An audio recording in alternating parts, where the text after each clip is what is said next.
The sky above Earth had once been a place of silence. For thousands of years, humanity had looked at the stars with wonder, seeing only small lights that flickered in the endless dark. But one night in the 23rd century, that silence was broken, not by a human invention, not by a great machine, but by something far greater. A rock the size of a mountain had been moving silently through space. Its course was simple, its path unchanging, and if nothing stopped it, that path ended with Earth. No weapon humanity possessed at the time could stop it. The asteroid was large enough to erase not only cities but entire nations. It would have ended civilization before it had the chance to reach the stars. The leaders of Earth, scattered and desperate, prepared for the worst. Scientists tried to design missiles that could divert the asteroid, but the calculations always ended in failure. Humanity had just begun to explore Mars and the outer planets, but their technology was not yet ready for such a challenge. It seemed as though fate had already been written. Then, the sky changed. Without warning, something appeared in orbit beyond the moon. Not a meteor, not a human ship, but a massive vessel, shining with silver and blue lights. It moved with elegance, like a bird gliding through the void. The humans who saw it first could only stare in disbelief. The alien ship fired no weapons at Earth, made no demands, and gave no threats. Instead, it turned toward the asteroid. With a flash brighter than lightning, a single beam of energy cut across space. The asteroid shattered into dust and harmless fragments that burned away in Earth's atmosphere. Billions of lives had been saved in a moment. The aliens did not stay long. They broadcasted a signal across the planet, strange musical tones that translated into simple words. Zalari aid is given. Live well. Then, as suddenly as they had arrived, the ship vanished into the dark, leaving behind only wonder and confusion. To the Zalari Empire, this had been nothing. A patrol ship passing by had noticed the asteroid and taken action. They did not think of it as extraordinary. They had saved countless worlds before, erased threats with casual ease, and moved on without keeping record. The crew likely reported it as routine assistance. In the great archives of the Zalari, the event was a single line of text forgotten within years. But to humanity, it was everything. On Earth, the story became legend. People told their children about the saviors from the stars. Songs were written. Books were printed. Nations that once argued over borders now remembered that, when humanity was weak and helpless, someone out there had cared enough to save them. The asteroid event united Earth in a way nothing else ever had. Instead of turning their eyes back toward conflict, humans turned them toward the stars. Generations passed. Humanity advanced. They colonized Mars, then the moons of Jupiter, then the asteroid belt itself. With every new achievement, the story of the Zalari was retold. Humanity did not forget. In the great academies of Earth, children studied not only science and history, but also the tale of the favor given by the Zalari. In the military academies of Luna and Titan, young cadets swore oaths, "We remember." And in the halls of government, leaders spoke of a single, unchanging truth. One day, humanity will repay the debt. For centuries, however, the opportunity never came. The Zalari Empire was vast, powerful, and rarely noticed a species as young as humanity. Their fleets stretched across 1,000 systems. Their cities floated above gas giants, and their science bent the laws of physics like clay. To the rest of the galaxy, the Zalari were unquestioned masters of order. But humans had something the Zalari had not yet understood. Memory that burned deep into their hearts. By the 29th century, Earth was no longer the fragile blue world it once had been. Humanity had spread far, building colonies across dozens of stars. They developed fleets of warships, sleek and efficient, designed not just for defense but for exploration. Their technology was not always equal to the great empires, but their minds worked differently. Where other species saw rules, humans saw possibilities. Where others hesitated, humans adapted. Yet even as they grew strong, humanity never forgot the old favor. In every academy and every history book, the asteroid story was taught. It was not a forgotten footnote. It was a sacred vow. Someday, the humans whispered among themselves, "If the Zalari ever call for help, we will answer." The galaxy did not take them seriously. To most civilizations, humans were still newcomers, ambitious and reckless, but the vow remained. The forgotten favor was still alive, and though centuries had passed, humanity's heart still carried the memory like a burning star. The Zalari, however, had no idea. To them, the asteroid event had been meaningless. They did not remember the small blue planet saved in passing. They did not recall the transmission they had sent. For them, it was as unimportant as sweeping dust from a floor. But the universe has a way of turning small acts into great consequences. Far beyond Zalari space, in the cold reaches of the galaxy, a shadow was moving. The Karath, a species bred for war, had begun their conquest. One by one they devoured worlds, leaving only ashes behind. Where they went, resistance crumbled. Empires that had ruled for millennia fled before them. And now the Karath looked toward the Zalari themselves. The proud empire would soon be tested. Their fleets would shatter, their colonies would burn, and in their darkest moment, when all allies had abandoned them, they would discover a truth they had long forgotten. For humanity remembers. Humanity always remembers. And when the time came, the single favor given long ago would be returned. Not as mercy, but as a reckoning that would shake the galaxy. The Zalari Empire had stood strong for 10,000 years. Their ships were graceful, their worlds rich with beauty, and their people certain that nothing could shake their rule. They believed themselves guardians of order, the silent rulers of countless star systems. For centuries their fleets had kept peace, but nothing lasts forever. The enemy came from the dark, from a region of uncharted stars where no traveler dared to go. They called themselves the Karath. Unlike the Zalari, they built no cities of art or science. Unlike other species, they sought no trade or alliance. They desired only conquest. The first signs were small. A Zalari colony near the border went silent. When a scout ship arrived, it found nothing but ruins. The air was filled with black smoke, and the surface was covered in scars from weapons never seen before. The colonists were gone. The High Council of the Zalari thought it was an accident, perhaps a rebellion or a failed experiment. They sent fleets to investigate. Those fleets never returned. Then the truth became clear. The Karath did not fight as other species did. They did not speak, they did not negotiate, and they did not retreat. They swarmed with brutal speed, destroying entire defense lines within hours. They moved like fire through dry grass, and every world in their path became ashes. At first, the Zalari resisted with confidence. Their fleets were vast, their weapons powerful, and their admirals experienced. They had fought wars before and always emerged victorious. But against the Karath, their strategies failed. For every fleet destroyed, the Karath sent 2 more. For every victory won, 3 defeats followed. The Zalari watched as star systems that had been theirs for millennia fell one by one. On the world of Telira, millions of civilians begged for evacuation. The Zalari fleet arrived to protect them, but within a single day the defense collapsed. Survivors fled into space, pursued by relentless Karath warships. When the Council received the report, silence filled the chamber. They had never known such terror. The Empire began to fracture. Allies who once praised the Zalari now abandoned them. Smaller species, once loyal subjects, declared independence, fearing the war would reach them. Traders and merchants closed their routes. The galaxy began to whisper, "The Zalari are falling." For the first time in their long history, the proud empire faced the shadow of extinction. The High Council sent messages across known space asking for aid. They promised trade, technology, even parts of their empire. But the replies were always the same: refusal. No one dared face the Karath. In desperation, the Council turned to their ancient archives.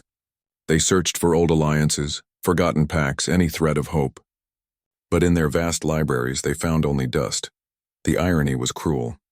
The Zalari had saved countless species in their long history, but they had never asked for help in return. They believed themselves eternal, unshakable. Now, when they needed allies most, no one came. On the border world of Zethra, a council of generals gathered in secret. They looked over maps of lost systems, their voices heavy with despair. "If this continues," one said, "the heart of the Empire will fall within a decade." "Perhaps less," answered another. They discussed desperate plans: surrender, retreat, even sealing off their inner worlds and abandoning the outer colonies. None of these choices could guarantee survival. And then, as if summoned by fate, something unexpected happened. At the edge of Zalari space, a strange fleet appeared. Their ships were not Zalari, nor any design the generals recognized. They were sharp-edged, practical, and carried markings no one in the Empire had seen before. The Council sent scouts to investigate. At first, they thought it was another enemy, but the newcomers did not attack. They held position, waiting. A message arrived. The language was strange, simple, yet filled with determination. After translation, it read, "We are humanity. We remember." The Zalari were confused. Humanity. The name was faintly familiar. Somewhere in the archives, the word appeared, connected to a small blue planet near a yellow star, Earth. The record showed little more than a note about an asteroid destroyed long ago. Could this be the same species? The Zalari wondered. They had been young then, barely reaching their first colonies. Surely they could not have built such a fleet. And yet here they were. The human fleet was not as large as the Zalari's once proud armadas, but there was something different about it. The ships were built for war in ways the Zalari did not understand. Their designs were unusual, their tactics unpredictable. Even their communication carried a weight that the Zalari could not ignore. The High Council sent an ambassador to speak with the human commander. The meeting was brief, and the humans gave no long speeches. The commander, a woman with calm eyes, said only this: "When we were weak, you saved us. When we were helpless, you gave us life. You may not remember, but we do. We are here to repay the debt." The council sat in silence.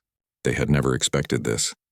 They had thought the asteroid was nothing, a small act of mercy forgotten in time. But here stood humanity, ready to fight beside them because of it. Some of the Zalari doubted. "These humans are reckless," one said. "They cannot face the Karath." But others felt hope stirring for the first time in centuries. If humanity remembered, if they truly came for this purpose, perhaps the Zalari were not alone after all. Soon, the galaxy would witness something it had never seen before. Humans stepping into a war that had broken empires, not for conquest, not for gain, but for a promise made long ago. The reckoning was about to begin. The first sight of the human fleet stirred whispers across the galaxy. Many species had believed humanity was still young, still struggling to claim its place among the stars. Few had expected them to arrive in such force, and fewer still had expected them to march into a war that even the oldest empires feared. But humanity had not come for glory, nor for territory. They had come for a promise. The Zalari High Council, still shaken by the sudden appearance of these allies, called for an emergency assembly. In the grand chamber of crystal light, the ambassadors of many worlds sat in silence as the human delegation entered. They wore simple uniforms, not grand robes or crowns like the Zalari. Their presence was not polished with ceremony, but with something far stronger: resolve. The leader of the delegation was Commander Elena Marek. Her voice was calm, but every word carried weight. "We remember what you did for us," she said. "Centuries ago you saved our world. You thought it was nothing, but to us it was everything. Without you, there would be no humanity today. We do not forget. And now, when you face the darkness, we will stand beside you." The chamber filled with murmurs. Some of the Zalari looked at the humans with awe, others with doubt. One elder leaned forward and asked, "Do you understand what you are facing? The Karath are not raiders. They are not rebels. They are a fire that consumes all before it. Even we with our vast fleets could not stop them." Commander Marek did not flinch. "We understand," she said, "and we are ready."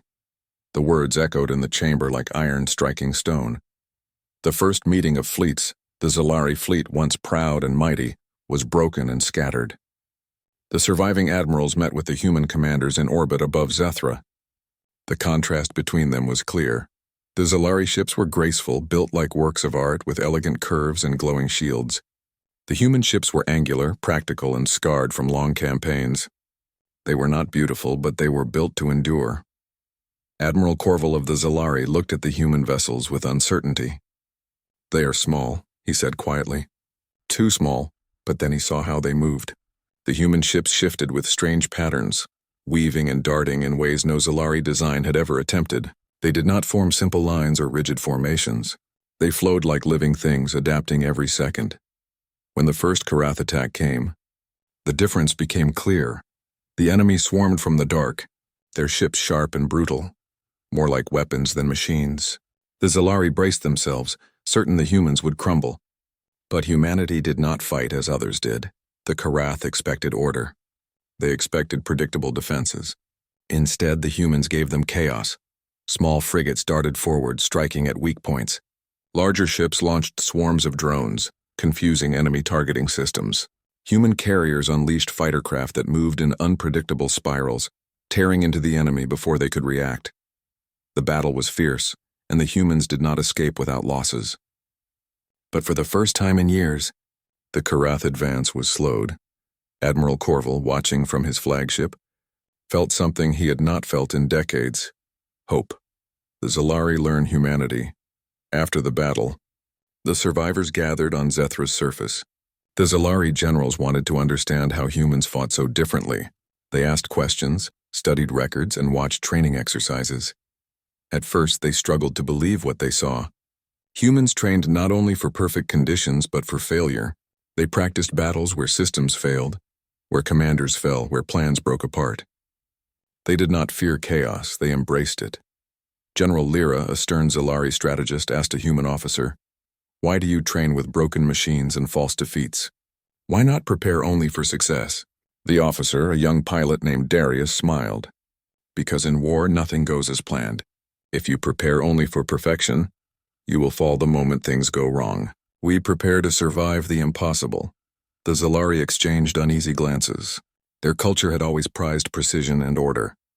Yet here were humans teaching them that survival was found in unpredictability. Slowly, the Zalari began to understand. Humanity's strength was not only in weapons, but in spirit. They refused to surrender even when defeat seemed certain. Whispers across the galaxy news spread quickly. The galaxy watched in astonishment as humanity stood beside the collapsing Zalari Empire. On distant worlds, small civilizations whispered, "Perhaps the Karath can be stopped." Others mocked the humans. "They are fools," some said. "They throw themselves into fire for nothing." But as reports arrived of battles, where the Karath were halted, where humanity's reckless courage bought time for evacuations and saved millions, those whispers grew louder. For the first time, the galaxy saw humanity not as newcomers but as something different, something dangerous in their own way. Adet remembered one night on Zethra. Commander Merrick was invited to a private meeting with Elder Serath of the High Council. The old Zalari studied her with tired eyes. "Why do you do this?" he asked softly. "You risk everything for us, but we did so little for you. A single asteroid destroyed long ago. Do you truly build your entire war upon such a small act?" Merrick's answer was simple. "Because it mattered. To you, it was nothing. To us, it was survival. You gave us a chance to live, and we have built everything since upon that chance. We cannot forget." The elder lowered his head, ashamed. "We did not remember you. We did not even keep record of your world." "Then let this war remind you," Merrick said. "Humanity does not forget." Toward the fire, the next stage of the war was about to begin. Scouts reported that the Karath were gathering for a massive push toward the Zalari core worlds. If they broke through, nothing would remain. The humans proposed a daring plan. Instead of waiting for the Karath to strike, they would carry the fight into enemy territory. They would not defend, they would attack. The Zalari were horrified. No empire had ever dared to invade Karath space. To step into their territory was to invite destruction, but the humans only smiled. "That is why it will work," said Admiral Reyes, one of Merrick's commanders. "They will not expect it. They believe we will always run, always hide. Instead, we will strike." The Zalari debated for days. Fear held them back, but desperation pushed them forward. At last, the council agreed.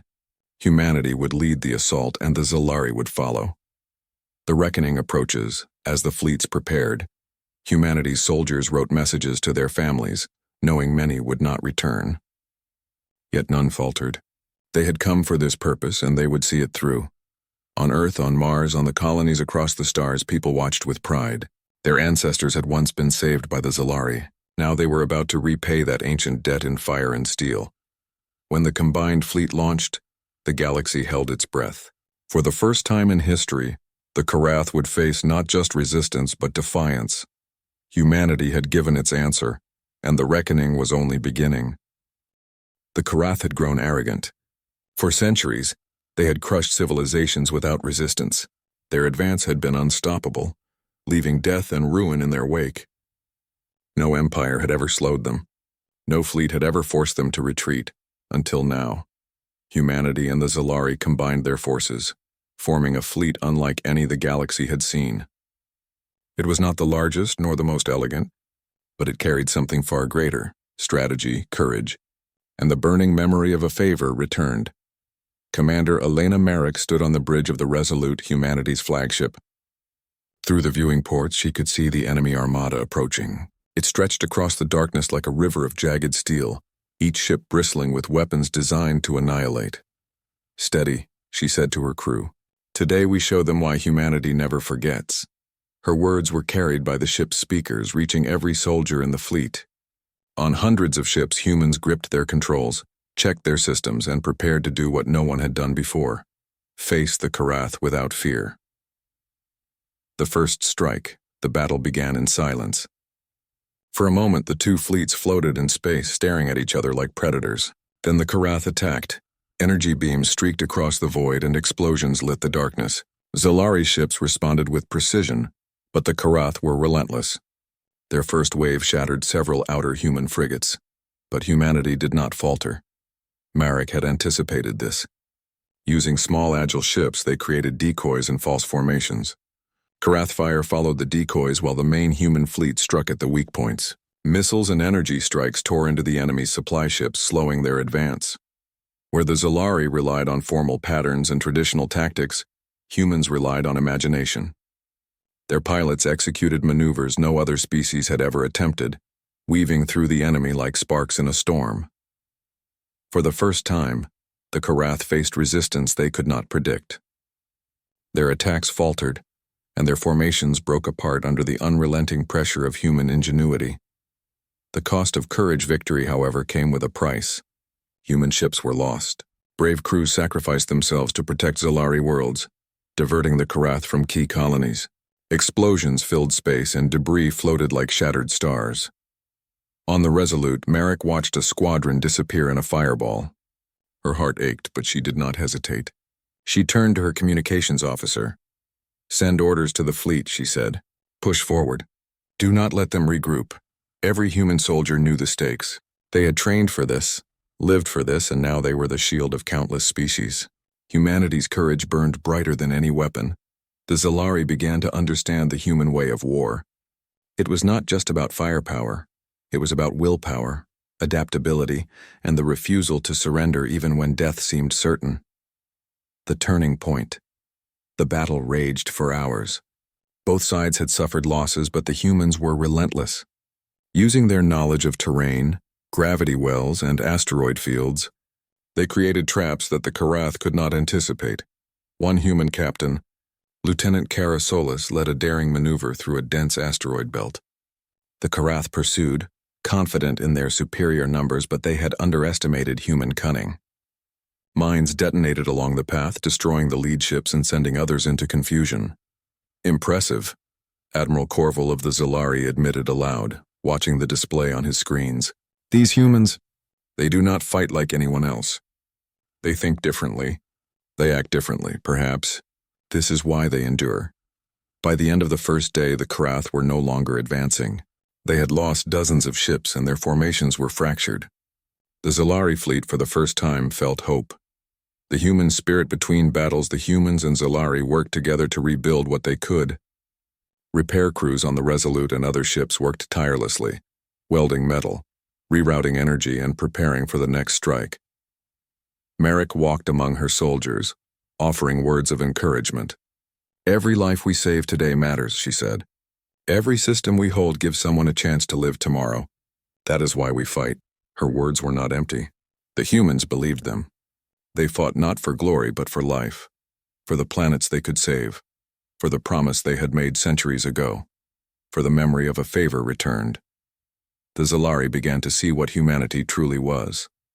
They were not the strongest, nor the fastest, nor the most advanced. But they were determined. They did not bow to fear. They did not surrender to despair. And in this they were stronger than any weapon the Karath had. A deadly gamble. As the Karath retreated to regroup, the humans proposed a bold plan. Instead of waiting for the enemy to strike again, they would carry the fight deeper into Karath territory. The Zalari generals were hesitant. Invading Karath space was dangerous, almost suicidal. But humanity argued that only by taking the battle to the Karath could the galaxy be safe. Merrick addressed the combined fleets. We have slowed them. We have proven they can be beaten. Now we take the fight to their home systems. We will cut their supply lines, break their morale, and show them that the galaxy will not bow to terror. The decision was made. Human ingenuity and courage would lead the charge. The Zalari, once proud and confident, now followed the humans into the unknown. Into the heart of darkness, the combined fleet entered Karath space cautiously. Every sensor ping could be an ambush. Every asteroid could hide a trap. Yet the humans moved with calm precision, adapting to every challenge. In one daring raid, human ships infiltrated a Karath supply station. Explosions lit the void as weapons and fuel depots were destroyed. The Karath forces were caught off guard, their attacks slowed, and their confidence shaken. Meanwhile, the Zalari learned from humans how to adapt, how to anticipate enemy behavior, and how to survive where brute strength alone could not prevail. They began to fight differently, to think differently. Humanity was teaching them the true power of resilience and intelligence. A glimpse of victory, as days turned into weeks, the tide of the war began to shift. The Karath, once unstoppable, now faced a force they could not predict. Systems that were meant to fall were held. Colonies that were supposed to burn remained intact. Across the galaxy, whispers spread. The humans fight with a spirit no one has ever seen. The Zalari, humbled and inspired, realized something profound. They had once believed themselves invincible. But they had forgotten one essential truth. The strength of memory, loyalty, and courage could outweigh even the mightiest weapons. Humanity had come to repay a single favor. And in doing so, they had changed the course of a war that had seemed hopeless. The reckoning grows yet. The war was far from over. The Karath were enraged, and their retaliation would be merciless.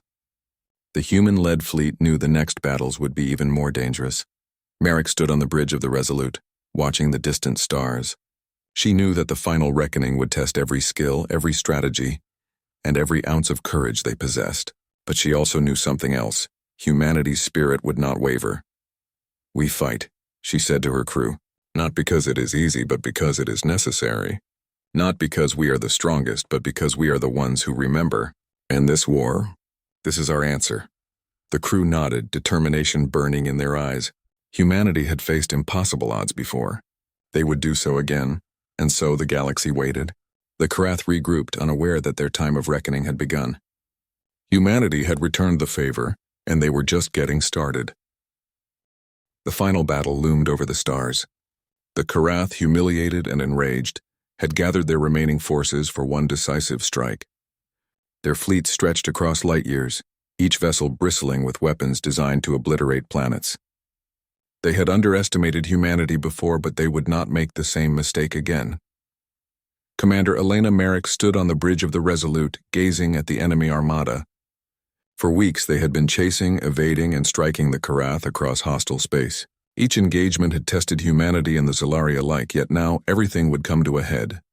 "Today," Merrick said, her voice steady, "we finish what we began. Today the galaxy sees what happens when a promise is kept."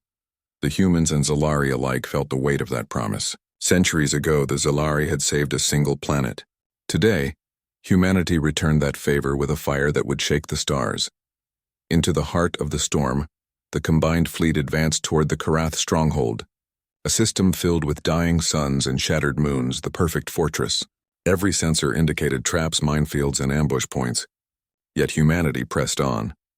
Lieutenant Kara Solis, leading a squadron of human fighters, flew ahead to scout the enemy formation. Through her helmet display, she saw the sheer size of the Karath armada. Thousands of warships waited, each one a symbol of destruction. "They expect fear," she said into comms. "Let's give them something else." The human fleet moved like a living organism, ships twisting and weaving in unpredictable formations. The Zalari followed, hesitant at first, but soon learned to trust humanity's instincts. Where the Zalari sought order, the humans created controlled chaos. Every movement was calculated yet fluid, designed to confuse and divide the enemy. The first clash, the Karath struck first. Waves of energy tore through space, hitting the forward human frigates. Explosions blossomed in silence, fiery scars across the void. Yet humanity's response was unlike anything the Karath had faced. Using feints and decoys, the human fleet drew the enemy into traps carefully prepared around asteroid fields and planetary debris. Missiles and drones unleashed simultaneously from multiple angles, tearing apart Karath formations. Even the Zalari were amazed. They had never imagined that strategy could be so unpredictable, so alive. Merrick watched the tactical display. Every loss was weighed, every risk calculated. Humanity had trained for this, not just to fight but to endure. Every ship lost became part of the plan, every maneuver a lesson for the next strike. By the end of the first wave, the Karath were reeling. They had expected humans to retreat, to fear them. Instead, humans pressed forward, relentless and unyielding. The price of valor, humanity's courage, however, came at a cost. Ships were destroyed, entire crews sacrificed to protect larger strategic goals. Messages were sent back to the colonies explaining the risk, explaining the necessity. Families held their breath knowing that each life given today was a shield for countless others. On the Resolute, Merrick spoke to her crew. "Every life we save, every world we protect is because of them," she said. "They gave us a chance, and now we give back in equal measure." Her words ignited a fire across the fleet. Humanity fought not for glory, not for power, but for survival, for honor, for a promise kept. The turning point hours into the battle, the Karath made a critical mistake. They believed the human fleet was running low on resources. They believed their relentless attacks would finally break the spirits of the Zalari allies. They were wrong. Merrick's plan was bold. She ordered the fleet to concentrate its energy on a dying star at the edge of the system. The humans would use its gravitational pull, combined with massive energy charges, to create a controlled supernova, enough to obliterate the Karath armada if it could be lured close. It was dangerous. Any miscalculation could destroy the human fleet along with the enemy. But humanity thrived on risk when the stakes were highest. Using feints and diversionary attacks, human squadrons baited the Karath into the star system. One by one, the enemy ships fell into the trap. Merrick watched with calm determination as the plan unfolded perfectly. The final strike. The moment arrived. Human engineers working tirelessly across multiple ships detonated the charges. The star flared brilliantly, a blinding explosion that lit the void like a second sun. The Karath ships could not escape in time. Their formation shattered, vessels incinerated by the immense heat and radiation. Even the Zalari fleet had to maneuver carefully to avoid the deadly energy. When the light finally faded, the Karath armada was gone. Only a few scattered ships managed to flee into deep space, but their power was broken. The galaxy's greatest terror had been defeated, not by technology alone, but by strategy, courage, and the determination of a species that never forgets a debt. A debt paid. The survivors of the Zalari Empire watched in awe as the human fleet regrouped. Commander Merrick sent a simple message to the Zalari High Council. "Your favor to us long ago was remembered. Today we return it." Tears filled the eyes of many Zalari leaders. For centuries they had believed the asteroid incident was nothing, an unimportant act. They had forgotten the small blue world they had saved. Now that single favor had returned as salvation for their entire species. The High Council declared a day of remembrance. Across the Empire, statues and monuments were planned, not to honor humanity's power, but to honor the memory, loyalty, and courage that had saved them. Humanity's legacy. Humanity did not stay to rule the Zalari Empire. They did not seek reward or tribute. Their task was complete. Their ships, battered but victorious, began their long journey back to their colonies. Merrick reflected as she watched the stars pass by. Humanity had answered a promise, changed the course of a galaxy, and proven something more than technology or strength. It had proven the power of memory, loyalty, and courage. She sent one final message across the stars. A favor to humanity is never forgotten. A betrayal will never be forgiven. The universe now knows that a promise kept can change everything. Across the galaxy, species who had once underestimated humans now spoke in whispers of respect, fear, and awe. The legend of humanity had begun not as conquerors, but as the species that honored a single act of kindness and returned it tenfold. The calm, after the storm weeks later, Merrick walked on the surface of a liberated Zalari world. The air was still, and the sky glittered with unfamiliar constellations. Children of the Zalari species played nearby, laughing and free from the shadow that had hung over them for so long. Marek knelt, watching the stars, and thought of Earth, of Mars, of the countless colonies that had trained, fought, and endured for this day. Humanity had been tested, and they had passed, not just in battle, but in honor. The Zalari would rebuild. Their empire would recover, and everywhere the story of humanity's courage would be told for centuries. Humanity had returned the favor. Humanity had delivered a reckoning, and humanity had forever changed the galaxy. The stars, once silent witnesses, now remembered the name of a species that could not be ignored, and the galaxy would never forget.